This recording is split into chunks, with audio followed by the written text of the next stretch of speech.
Segundo libro de Samuel, capítulo 15, vamos a considerar desde el versículo 1 en adelante. Aconteció después de esto que Absalón se hizo de carros y caballos y 50 hombres que corriesen delante de él. Y se levantaba Absalón de mañana y se ponía a un lado del camino junto a la puerta, y a cualquiera que tenía pleito y venía al rey a juicio, Absalón le llamaba y le decía: ¿de qué ciudad eres? Y él respondía: tu siervo es de una de las tribus de Israel. Entonces Absalón le decía: mira, tus palabras son buenas y justas, mas no tienes quien te oiga de parte del rey. Y decía Absalón: ¿quién me pusiera por juez en la tierra para que viniesen a mí todos los que tienen pleito o negocio, que yo les haría justicia? Y acontecía que cuando alguno se acercaba para inclinarse a él, él extendía la mano y lo tomaba y lo besaba. De esta manera hacía con todos los israelitas que venían al rey a juicio, y así robaba a Absalón el corazón de los de Israel. Al cabo de 4 años aconteció que Absalón dijo al rey: yo te ruego me permitas que vaya a Hebrón a pagar mi voto que he prometido a Jehová. Porque tu siervo hizo voto cuando estaba en Jesús, en Siria, diciendo: si Jehová me hiciere volver a Jerusalén, yo serviré a Jehová. Y el rey le dijo: ve en paz. Y él se levantó y fue a Hebrón. Entonces envió Absalón mensajeros por todas las tribus de Israel, diciendo: cuando oigáis el sonido de la trompeta, diréis: Absalón reina en Hebrón. Y fueron con Absalón 200 hombres de Jerusalén convidados por él, los cuales iban en su sencillez sin saber nada. Y mientras Absalón ofrecía los sacrificios, llamó a Ahitofel Gilonita, consejero de David, de su ciudad de Gilo, y la conspiración se hizo poderosa. Y aumentaba el pueblo que seguía a Absalón. Y un mensajero vino a David diciendo: el corazón de todo Israel se va tras Absalón. Entonces David dijo a todos sus siervos que estaban con él en Jerusalén: levantaos y huyamos, porque no podremos escapar delante de Absalón. Daos prisa a partir, no sea que apresurándose él nos alcance y arroje el mal sobre nosotros, y hiera la ciudad a filo de espada. Y los siervos del rey dijeron al rey: he aquí tus siervos están listos a todo lo que nuestro señor el rey decida. El rey entonces salió con toda su familia con toda su familia en pos de él, y dejó el rey 10 mujeres concubinas para que guardasen la casa. Salió pues el rey con todo el pueblo que le seguía, y se detuvieron en un lugar distante. Y todos sus siervos pasaban a su lado, con todos los cereteos y peleteos, y todos los geteos, 600 hombres que habían venido a pie desde Gad, iban delante del rey. Y dijo el rey a Itaí geteo: ¿para qué vienes tú también con nosotros? Vuélvete y quédate con el rey, porque tú eres extranjero y desterrado también de tu lugar. Ayer viniste, y he de hacer hoy que te muevas para ir con nosotros. En cuanto a mí, yo iré a donde pueda ir. Tú vuelve y haz volver a tus hermanos, y Jehová te muestre amor permanentemente y fidelidad. Y respondió Itaí al rey, diciendo: vive Dios y vive mi señor el rey, que o para muerte o para vida, donde mi señor el rey estuviere, allí estará también tu siervo. Entonces David dijo a Itaí: ven pues y pasa. Y pasó Itaí geteo, y todos sus hombres y toda su familia. Y todo el país lloró en alta voz. Pasó luego toda la gente el torrente de Cedrón. Asimismo pasó el rey, y todo el pueblo pasó al camino que va al desierto. Y aquí también iba Sadoc, y con él todos los levitas que llevaban el arca del pacto de Dios, y asentaron el arca del pacto de Dios, y subió Abiatar después que todo el pueblo hubo acabado de salir de la ciudad. Pero dijo el rey a Sadoc: vuelve el arca de Dios a la ciudad, y si yo hallare gracia ante los ojos de Jehová, él hará que vuelva y me dejará verla y a su tabernáculo. Y si dijere: no me complazco en ti, aquí estoy, haga de mí lo que bien le pareciere. Dijo además el rey al sacerdote Sadoc: ¿no eres tú el vidente? Vuelve en paz a la ciudad, y con vosotros vuestros 2 hijos, Ahimaas tu hijo, y Jonatán, hijo de Abiatar. Mirad, yo me detendré en los vados del desierto hasta que venga respuesta de vosotros, que me dé aviso. Entonces Sadoc y Abiatar volvieron el arca de Dios a Jerusalén y se quedaron allá. Y David subió la cuesta de los olivos y la subió llorando, llevando la cabeza cubierta y los pies descalzos. También todo el pueblo que tenía consigo cubrió cada uno su cabeza e iban llorando mientras subían.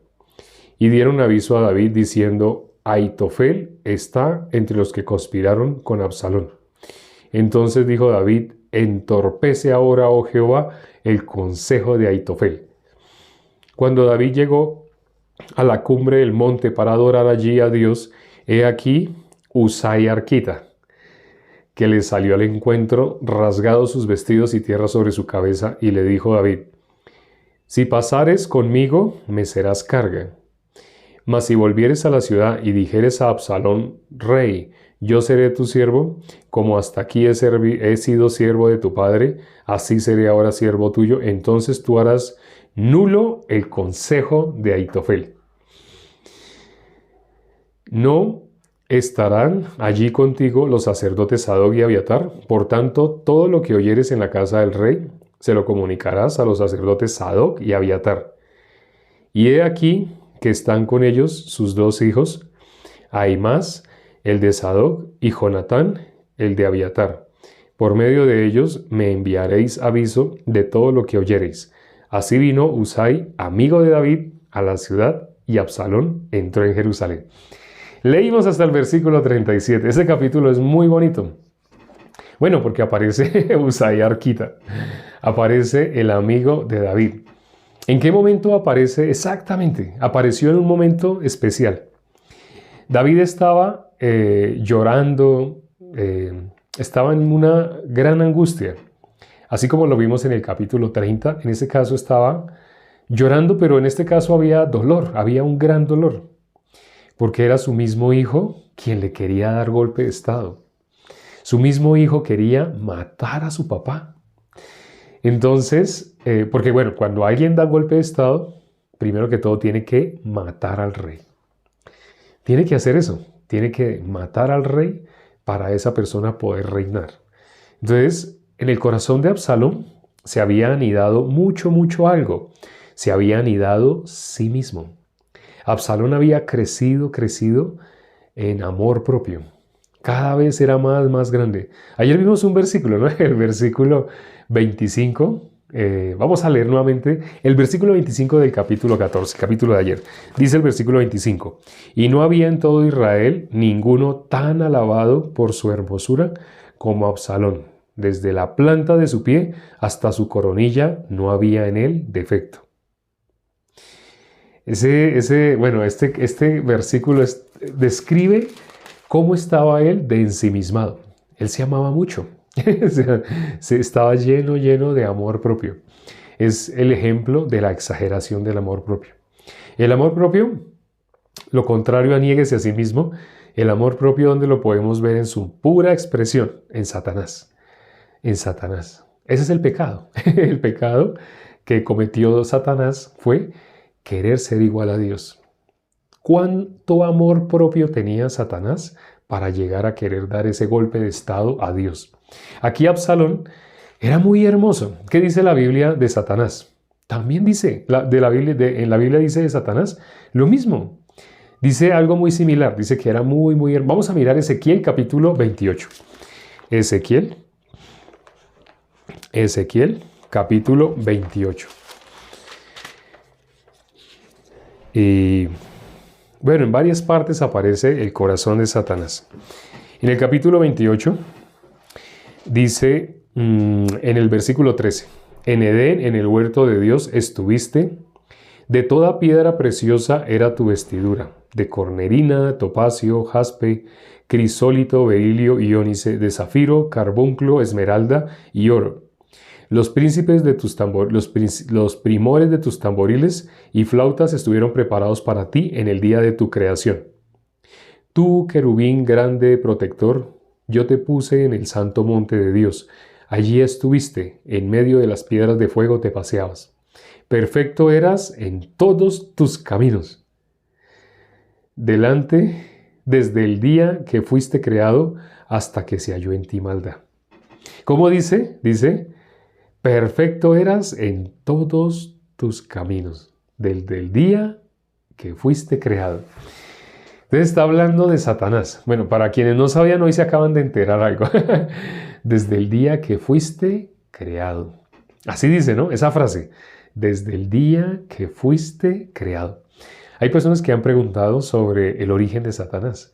¿Cuándo tuvo origen? ¿Tuvo origen? ¿Solo Dios no tuvo origen? ¿Satanás tampoco tuvo origen? Aquí dice, desde el día que fuiste creado. ¿Qué había en Satanás? Él era perfecto. Así era, él era perfecto, así dice la palabra, ¿no? Él estaba con Dios. Ya sabemos qué es la perfección. Ya, bueno, quienes han visto, en la Biblia dice, el apóstol Pablo dijo, así que todos los que somos perfectos. Así dijo el apóstol Pablo. Está refiriéndose a los justos. Satanás estaba en una condición similar. Pero ¿qué dice aquí? ¿De qué fue hecho él? De lo más hermoso. De piedras preciosas, oro, carbunclo, ónice, esmeralda. Si conocen a alguien que se llame Esmeralda, ustedes le pueden decir, ¡ay, Esmeralda! Su nombre aparece en la Biblia, sí. Satanás fue hecho de esmeraldas. Le pueden decir así, es una broma, no hagan eso. O lo pueden hacer, pero si tienen mucha confianza. De lo contrario, no lo hagan. Pero sí, Satanás fue hecho de lo más hermoso. No había nada, nada de defecto en él. Lo mismo pasa en el caso de Absalón. Ahorita vimos qué pasó con Absalón.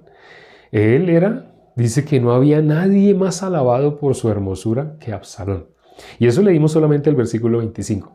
Pero más adelante vamos a tener que leer el versículo 26 por algo que sucede con eso que se nombra en el versículo 26. Hoy no, hoy el 25. Él era muy hermoso. ¿Qué hizo él? ¿Qué hizo Satanás? Satanás le quiso dar golpe de estado a Dios. ¿Qué hizo Absalón? Le quiso dar golpe de estado a David. Lo mismo, quería hacer exactamente lo mismo. Lo mismo que pasó en el reino de los cielos, lo mismo. Ese tabernáculo que está en el reino de los cielos, y que se nombra, en ese capítulo se nombra el tabernáculo. Ese tabernáculo que está en el reino de los cielos, que se nombra también en Apocalipsis, ese mismo tabernáculo, Dios dijo que se hiciera una réplica acá, en la tierra. Y lo mismo pasa con lo que sucedió en el reino de los cielos cuando el pecado, cuando por fin surgió el pecado. Quienes no sepan, hace poco hicimos una diferenciación entre lo que las personas conocen como pecado y lo que la Biblia llama pecado. Y ciertamente en la Biblia dice, toda infracción de la ley es pecado. Toda infracción de la ley, ¿cómo se llama? Transgresión. Infringir la ley, ¿cómo se llama cuando una persona infringe la ley? Cuando una persona infringir la ley es transgredir la ley. Una forma de decir infringir la ley es transgredir la ley. Infringir la ley o transgredir la ley es lo mismo. No son dos cosas diferentes. Infringir la ley o transgredir la ley es decir lo mismo con diferentes palabras. Cuando una persona transgrede la ley, está haciendo una transgresión. Cuando una persona infringe la ley, está haciendo una transgresión, o sea, está pecando. Sé que ahorita ya se volvió como una especie de trabalengua. No es trabalengua. El pecado, ¿qué es el pecado? Ya vimos qué es el pecado. En la Biblia dice, Jesús mismo lo dijo, Jesús dijo, cuando el Espíritu Santo venga, convencerá al mundo de pecado. De pecado por cuanto no creen en mí. Lo dijo nuestro Señor Jesucristo. Es el pecado no creer en Dios. ¿Qué hubo en el corazón de Satanás?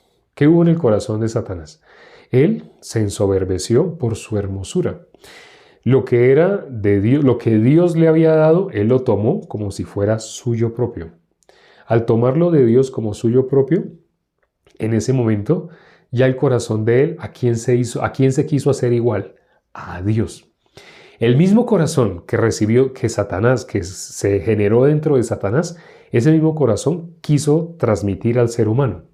Por eso le dijo, seréis como Dios. No sé si se acuerdan de esa frase. Seréis como Dios. Así dice, ¿no? Eso es lo mismo que sucedió con Absalón. Absalón fue creciendo y no fue de un momento a otro. Absalón, ¿cuánto tiempo estuvo pensando lo que iba a hacer? Él tuvo que hacer un plan. No sé si han visto las películas cuando van a robar un banco. Sacan planos y investigan, se meten como espías, hacen muchas cosas que se conoce como inteligencia, lo que el ser humano conoce como inteligencia. Todo eso realmente es astucia, realmente es astucia. La inteligencia para engañar se llama astucia. Para querer hacerle ver a las personas una cosa, pero realmente obtener otra, eso es astucia. Es muy diferente a sabiduría. La sabiduría clama en las calles. Dice la palabra, ¿no? Está en Proverbios capítulo 1. La sabiduría clama en las calles. La sabiduría, dice la Biblia, es el principio de la sabiduría, el temor de Dios. Una persona quiere tener sabiduría. El que quiera ser sabio, hágase ignorante. Si alguien desea alcanzar la sabiduría, ¿qué tiene que ser ignorante? Ya también hablamos al respecto de por qué. Solamente una persona que tiene la actitud de un niño, el corazón de un niño, esa persona puede alcanzar la sabiduría. Suena raro, ¿no? Porque un niño las personas ven como tonto. Así, normalmente el común de las personas ve a los niños como tontos. Incluso he visto padres riéndose de los niños. El niño pregunta, ¿y por qué? ¿Y por qué? Y los padres se burlan como, es un tontito, qué pena, es un tontito. Téngale paciencia que él es un tontito. Ese corazón se ve en alguien que se esté burlando de un niño. Y curiosamente padres burlándose de niños, pero no saben que esa actitud que tiene el niño, él la perdió. Satanás estuvo en la presencia de Dios. Satanás estaba en la gloria de Dios. Pero cuando quiso ser igual a Dios, ya en ese momento, él perdió. ¿Por qué? Porque quiso darle un golpe de estado a Dios. Es más, él lo dijo, directamente Satanás lo dijo, en el trono de Dios subiré a los cielos y seré semejante al Altísimo. ¿Y dónde dijo que se iba a sentar Satanás? En el trono de Dios. El corazón que tuvo Satanás está reflejado en el capítulo 15 que leímos el día de hoy, del segundo libro de Samuel. Absalón quiso darle un golpe a su papá. Entonces, ¿cómo sucedió? Bueno, mirando en detalle, ¿qué fue lo que pasó? ¿Qué fue lo que hizo Absalón? Primero que todo, dice la palabra, robaba el corazón de uno por uno. Así como cuando alguien está haciendo campaña política. ¿Qué hace la persona para hacer campaña política? Empieza a robar el corazón. Empieza así, de uno en uno, así a robar el corazón. Con las que, no sé, ya iba a dar el nombre de una religión, qué pena, ¿no? Eso no quiero hacer así. Pero con alguna religión, entonces, por ejemplo, hay religiones que le enseñan a sus miembros a arrodillarse delante de estatuas y mirarle a la estatua y pedirle cosas a una estatua y tocarle los pies a una estatua. No sé si en todos los países, pero bueno, conozco religiones así.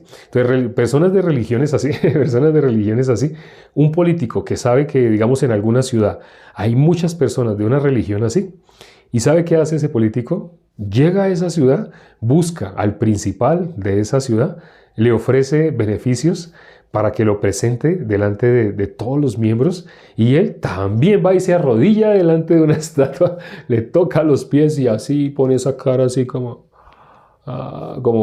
sí, como lo que la gente piensa que es santidad, una apariencia física. Eso no es santidad, eso es hipocresía. Santidad, la Biblia sí habla de santidad, pero no es eso. Pero bueno, ya hemos hablado de la santidad en otros en vivo. Hoy estamos hablando desde el corazón de Absalón, igual que los políticos. ¿Cómo hacen? Primero que todo se gana, busca cómo. Entonces, en una población existe, no sé, otra religión, va a otro pueblo.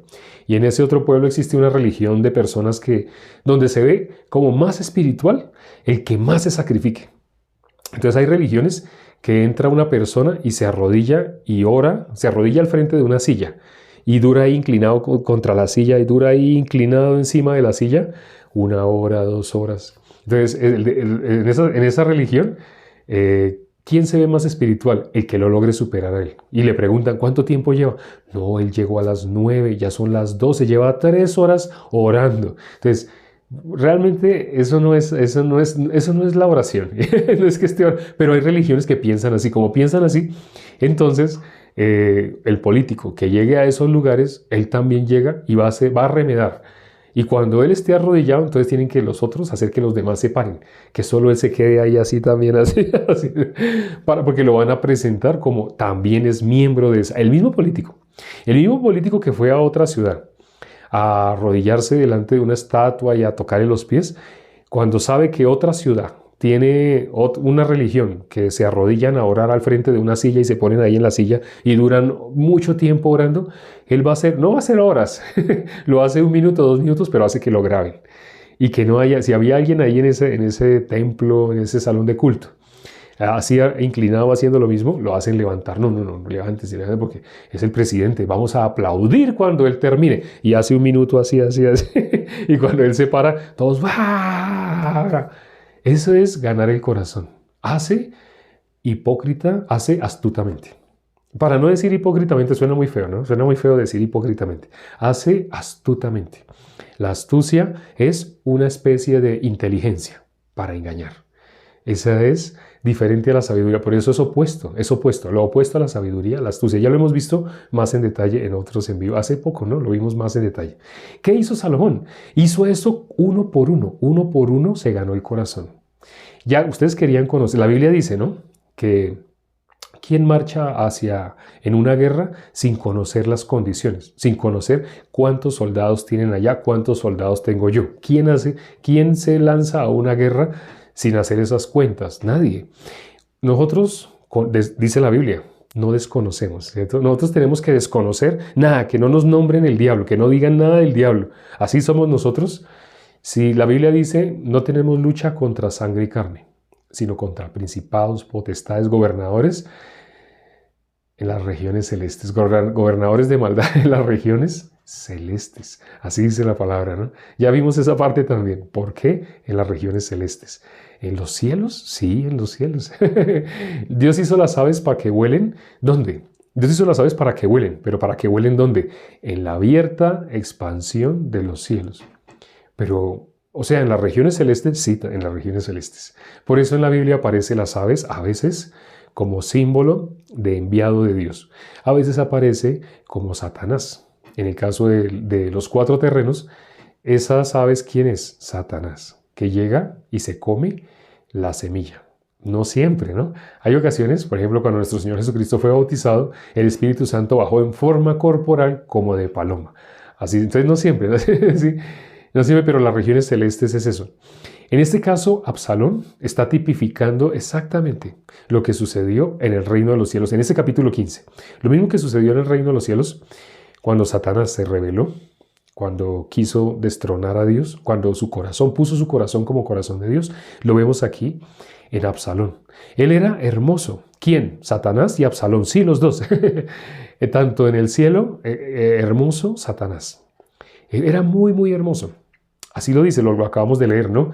Y en este capítulo 15, donde se ve un golpe de estado, ¿quién era hermoso? Absalón. No había nadie más hermoso, alabado por su hermosura. Era muy, muy... En esta época no sé cómo lo llamaríamos, si viéramos así tan hermoso, no sé qué característica o qué nombre se le pone a un hombre que se llame hermoso, ¿no? En esta época de pronto no se diría hermoso, sino guapo, atractivo, varonil, ¿cierto? Pero bueno, también hay estándares que le pueden llamar hermoso a alguien, un hombre que parezca más a una mujer. Depende de la óptica. El ser humano tiene sus diferentes normas. La ciencia del bien y el mal en diferentes culturas es diferentes. En este caso, Absalón, ¿a qué estaba apelando Absalón? A las necesidades que tenía el pueblo. El pueblo tenía necesidad de ser escuchado, pero el rey, la forma como el rey manejaba las cosas, el rey no escuchaba uno por uno. Absalón descubrió esa falencia y empezó atentamente a escuchar uno por uno y a darle respuesta a uno por uno y a insinuarles: ¿a quién me diera a mí el poder así estar encima de... Ustedes me entienden, ¿verdad? Él quería el puesto del papá, quería quitarle la cabeza al papá para él sentarse en ese trono. Tan ensimismado estaba, tanto amor tenía por sí mismo, que él quería ser igual a su padre, quería el puesto de su padre. ¿Consideró a Dios? Absalón realmente consideró a Dios, porque aquí le nombró, cuando miramos en ese capítulo 15, ahí le nombró al papá, que él iba a ir para así honrar, para hacer un altar, para... Aparentemente él va a ofrecer sacrificios a Jehová. Así dice, aparentemente. Entonces, ¿qué dice David? Ah, ve, hijo mío, ve, ve. Pero realmente eso es lo que iba a hacer, todo lo que había planeado, todo lo que había estado haciendo día tras día. ¿Por cuánto tiempo lo hizo? Fue mucho tiempo. No fue algo de una semana, un mes, no. Estuvo haciendo día tras día, así construyendo, construyendo, construyendo, construyendo para poder hacer una conspiración. Aquí se dice, ¿no?, que la conspiración se hizo grande. ¿Y qué hizo él? Ya sabemos a quién acogió. A Ahitofel, el consejero de David. También recibió a Ahitofel. Entonces cuando recibió a Ahitofel, wow, ya se llevó al consejero del rey. Es decir, ya realmente se igualó como el rey. Paso a paso, poco a poco. Así funciona la astucia. Así funciona el corazón de las personas que creen que por su esfuerzo, que creen que por hacer todos los días algo, todos los días levantarse a tal hora, todos los días así leer tanto tiempo la Biblia.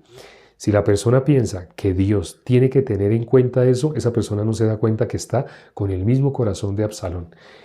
Cree que su esfuerzo, que todo, que su disciplina lo va a llevar al éxito. En el mundo se habla así, el mundo enseña de esa manera, ¿no?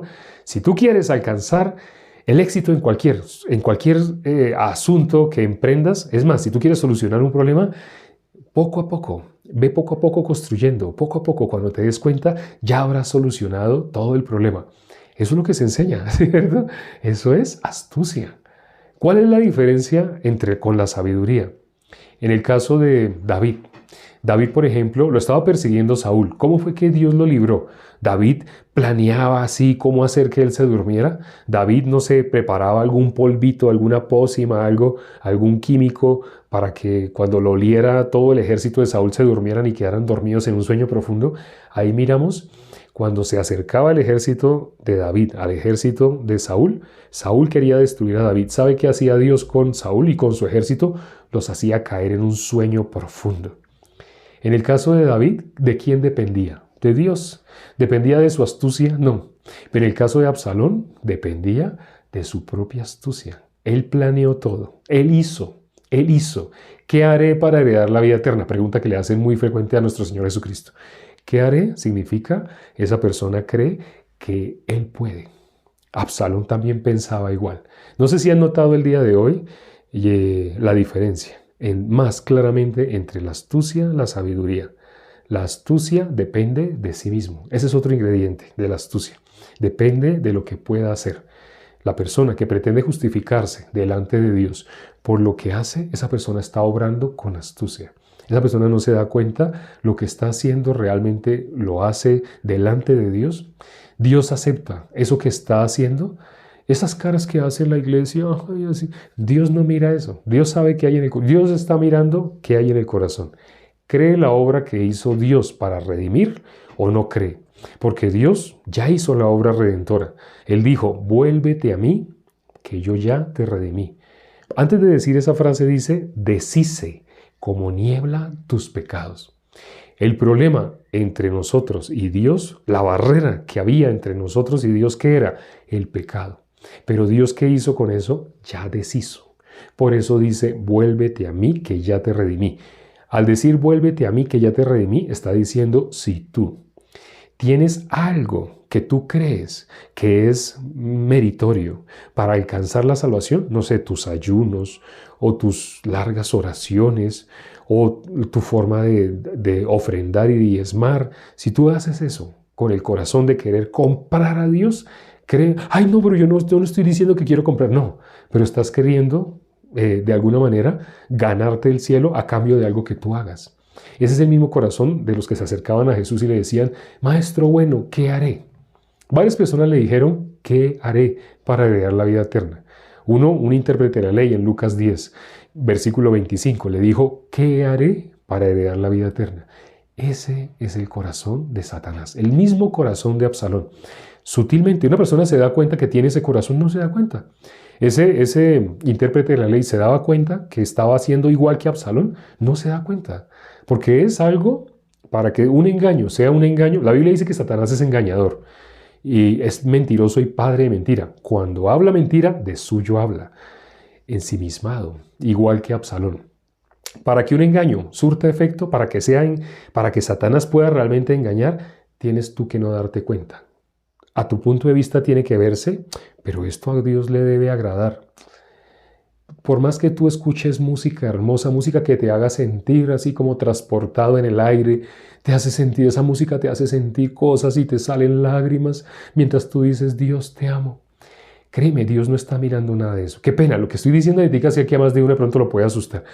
¿Cómo así Dios no mira? Cuando yo siento así, y mientras dice el cantante, sigue sonando el piano, no parece el piano, sigue sonando la batería, pero muy lentamente la guitarra, ese acorde, sigue así, con ese acorde. Ahora tú vas a adorar, porque está sonando algún instrumento de una manera especial así.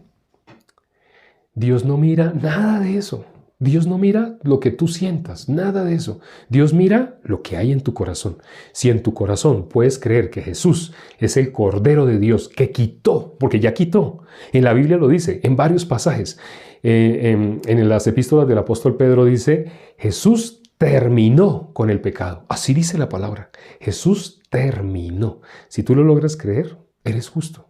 Dejas de ser cristiano pecador. Es decir, cristiano pecador realmente no existe. Esa es una figura de las personas que se creen que son cristianos, que son líderes de iglesias, no sé, que llevan años de diáconos, de evangelistas, con títulos, con algún título que les han dado, pero que no conocen el Evangelio. Porque el Evangelio es la buena nueva de que nuestro Señor Jesucristo ya efectuó la purificación de nuestros pecados. Espero que lo puedas creer. Si te queda difícil creerlo, si ahorita lo escuchas, pero hay algo dentro de ti que genera un contraste, pero no entiendo, no puede ser, porque nosotros pecamos. Si tú todavía estás en eso, te falta entender bíblicamente qué es el pecado. Pero para eso está este perfil. Aquí te vamos a explicar día a día. Día a día vas a ir escuchando el Evangelio. Y la fe viene como por el oír. En mi caso fueron 7 meses. Yo tuve que escuchar 7 meses. ¿Tuve que hacer algo? No tenía que hacer nada. Para poder escuchar sí tenía que hacer algo, negarme a mí mismo. Lo contrario a mi obra, ¿qué es? Negarme a mí mismo. Si me niego a mí mismo, voy a poder escuchar. Si te ha quedado difícil escuchar, piensa en esto, medita en esto. ¿Has podido negarte a ti mismo? O mientras estamos compartiendo, tú estás pensando en cualquier cantidad de cosas. Si medita sobre esto, reflexiona. Y el día de mañana, ven pensando, quiero recibir la salvación. Si con ese corazón escuchas la palabra, es inevitable que la vas a recibir. Fácilmente la vas a poder recibir. Vamos a orar ya para terminar. Padre, gracias por este tiempo que nos permites para considerar tu palabra. Gracias porque esto que vimos en el capítulo 15 del segundo libro de Samuel nos muestra el corazón de Satanás, el mismo corazón de Satanás, como la astucia que muchas veces ha operado en nosotros sin que nos demos cuenta, nos hace pensar que podemos ganar el cielo por algo que hagamos. Absalón creyó que con todo lo que había planeado, inevitablemente iba a quitarle el reino a su padre, pero no sabía que para ello tenía que ganarle a Dios. ¿Y qué ser humano le va a poder ganar a Dios? ¿Cómo alguien va a poder engañar a Dios? De ninguna manera. Puede ganarle en el sentido de pasar de muerte a vida. En ese sentido sí puede ganar. Puede ganar un cupo en el cielo únicamente por hacer lo que Dios ya determinó. Que no todo el mundo lo puede hacer, porque el común de las personas solo se oyen a sí mismos. El común de las personas creen a lo que sus experiencias les dicen. Por eso cuando les decimos que Jesús quitó el pecado, se van en contra, directamente en contra de la palabra de Dios. Y dicen, se burlan algunas personas creyendo que por decir que son pecadores, están en la verdad, pero no se han dado cuenta que estando en su lógica, estando en su sentido común, están rechazando únicamente la obra, la única obra que los puede redimir, que los puede salvar. Permite, Padre, que si alguien todavía, de los que está en ese momento, si alguien todavía ha estado en su corazón con algo de astucia, con algo de sí mismo, con algo de su aparente inteligencia, permite que eso sea quitado. Haz lo que sea necesario para que esa persona en su corazón realmente quede con la condición necesaria para poder recibir la salvación. Te lo hemos pedido y hemos orado en el nombre de nuestro Señor Jesucristo. Amén.